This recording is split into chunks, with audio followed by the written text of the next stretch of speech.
जिंदगी दी थी। असली अंबेडकरवाद क्या है? असली अंबेडकरवाद है कि हम भूखों मर जाएंगे लेकिन गुलामी नहीं स्वीकार करेंगे। यही असली अंबेडकरवाद है। इस बात को समझ लो। कभी आपको समझ में ना आए तो आपको हम सरल भाषा में बता रहे कि जैसे दो लोग आए और दोनों नीला दुपट्टा डाले हो, दोनों जय भीम ठोक दें, अब फंस गए तुम। अब तुमने कहा भैया दोनों जय भीम बोल रहे, दोनों नीला दुपट्टा डाले, अब क्या करें? दोनों को घर में लिटा लो। अब रात को जब 2 बजे वो रजाई बांध के चला जाएगा तब पता चलेगा ये नकली वाला था कि ये असली वाला था। ये बड़ी समस्या हो गई। और भाई जो लाल दुपट्टा डाल के आएगा, जो भगवा दुपट्टा डाल के आएगा, आप समझ लोगे ये भैया गड़बड़ वाला है। गड़बड़ तो आप दूर हो जाओगे। लेकिन जो असली वाला है, समस्या उन्होंने पैदा की है। जिस तरह से परम पूज्य बाबा साहब डॉक्टर भीमराव अंबेडकर जी के समय, उस समय भी पूरे देश के करोड़ों लोग यही नहीं समझ पा रहे थे कि हमारा असली रहनुमा कौन है। जब भारत देश में अंग्रेजों का शासन था, पूरे देश के लोग अंग्रेजों के गुलाम थे। सभी कहते अंग्रेजों के गुलाम, तो हम लोग भी कहते भैया अंग्रेजों के गुलाम थे। राजा भी कह रहा अंग्रेजों के गुलाम थे। समझ रहे? वैसे आप कह दो राजा से कि आप गुलाम थे, मार मार के वो हालत खराब कर देगा। समझ रहे कि नहीं? अभी भी नहीं किसी से कह देना, हम तो यहाँ भाषण में कह रहे। वो अगर नाम का राजा, अब कोई काम का राजा तो बचा नहीं। परम पूज्य बाबा साहब ने संविधान में सब राजा खत्म कर दिए। राजा रानी परम पूज्य बाबा साहब ने सबसे बड़ी चीज आपको क्या दी? कुछ ना पता चले तो समझ लो एक चीज सबसे बड़ी दी। परम पूज्य बाबा साहब ने जो भारत देश के करोड़ों लोगों को जब अंग्रेजों के यहाँ, ये भारत देश में नहीं, अंग्रेजों के यहाँ लंदन में जब इस बात पर बहस चल रही थी कि देश की आजादी के बाद देश में सरकारें कैसे बनेंगी, राजा कैसे बनेंगे, राजपाट कैसे चलेगा, तो उस समय इस बात पर बहस हुई कि अभी तक तो देश में राजा राजपाट चलाते थे, अब इसके बाद राजपाट कैसे चलेगा। तो उस समय के जितने भी नेता थे, अगर हम नाम ले दें जैसे पार्टी का, तो एक पार्टी थी कांग्रेस पार्टी, अब तो मरी मरी घूम रही। अब तो वो ऐसे कहती हम तो तुम्हें इतना चाहते, आंख में चले जाओ, करकोगे नहीं। गांव में लोग कहते कि तुम हमें कितो चाहती जी, अरे तुम आंख में चली जाओ, करके नहीं। अब तो ऐसे ही कांग्रेस आज कह रही।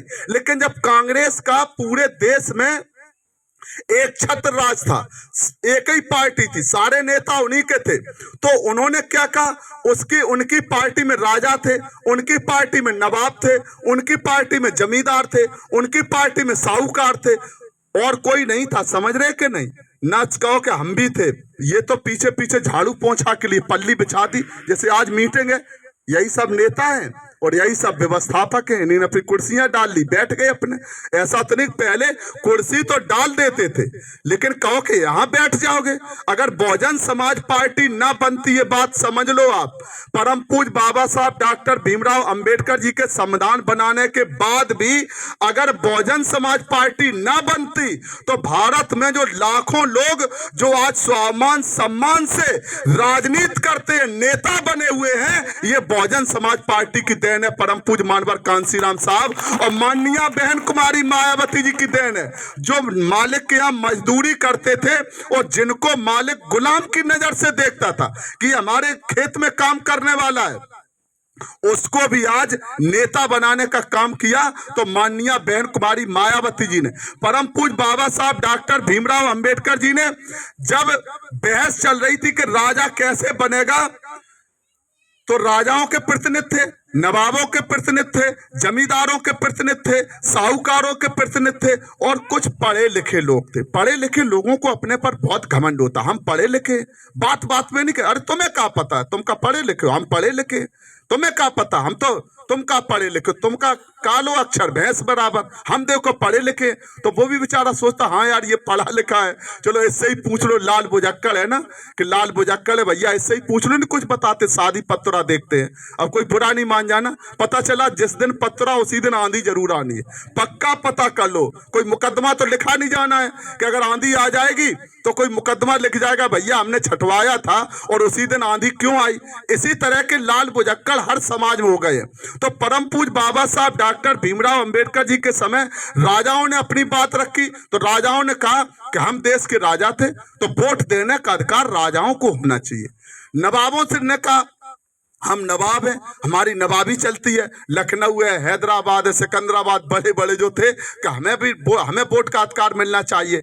जो जमींदार थे, जमींदारों ने कहा हम टैक्स देते हैं, हम जमींदार हैं, हम लगान देते हैं, हमें वोट का अधिकार मिलना चाहिए। पढ़े लिखे लोगों ने कहा कि हम पढ़े लिखे हैं तो कम से कम कक्षा 8 पास हो, उसको वोट का अधिकार मिलना चाहिए। अब समझ लो, आप राजा आप थे नहीं, नवाब आप थे नहीं, जमींदार आप थे नहीं, साहूकार आप थे नहीं, और कक्षा 8 की बात बताएं, 1,000 गांव में, 100 गांव में, पता कर लेना, अपने बाबा से पूछना अगर जिंदा हो कि बाबा जब तुम 18 साल के थे, 17 साल के, तब तुम बताओ कि कितने गांव में कक्षा 8 5 तो छोड़ो, जो कक्षा 1 भी स्कूल का मुंह देख 100 500 गांव में, तो वोट का अधिकार किसको मिलता। लेकिन जब परम पूज्य बाबा साहब को बोलने का मौका मिला तो परम पूज्य बाबा साहब ने अंग्रेजों के सामने और भारत देश के जो बड़े बड़े राजा महाराजा सबके जो नेता थे उनके बीच में कहा, चाहे राजा हो, चाहे नवाब हो, चाहे जमींदार हो, चाहे साहूकार हो, चाहे पढ़ा हो, चाहे बिना पढ़ा लिखा हो, चाहे मजदूर हो, चाहे बिना खेती का हो,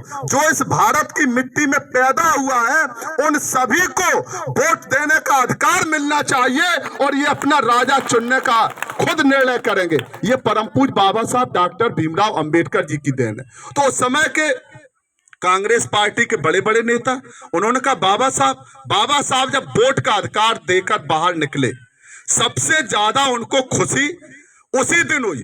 परम पूज्य बाबा साहब ने कहा कि आज हमने पूरे भारत देश में जो अभी तक राजा रानी के पेट से पैदा होता था, तो परम पूज्य बाबा साहब ने कहा आज हमने भारत देश की सभी रानियों का, और जब तक धरती रहेगी, जब तक ये भारत देश रहेगा और जब तक संविधान रहेगा, इस बात को संविधान में भी लिखा, जब तक संविधान रहेगा, जब तक भारत देश रहेगा, जब तक ये धरती रहेगी, तब तक आज के बाद से राजा रानी के पेट से पैदा नहीं होगा। देश की जनता वोट की ताकत से अपना राजा बनाने का काम करेगी। इसलिए बाबा साहब ने कहा हम खुश हैं, हम आज अपने देश की जनता को हमने ऐसा अधिकार और ऐसा हथियार दे दिया है। लेकिन कांग्रेस पार्टी के लोगों ने क्या कहा, जैसे आज के लोग हैं, बड़ा घमंड है। कभी कभी आदमी का घमंड नहीं, जैसे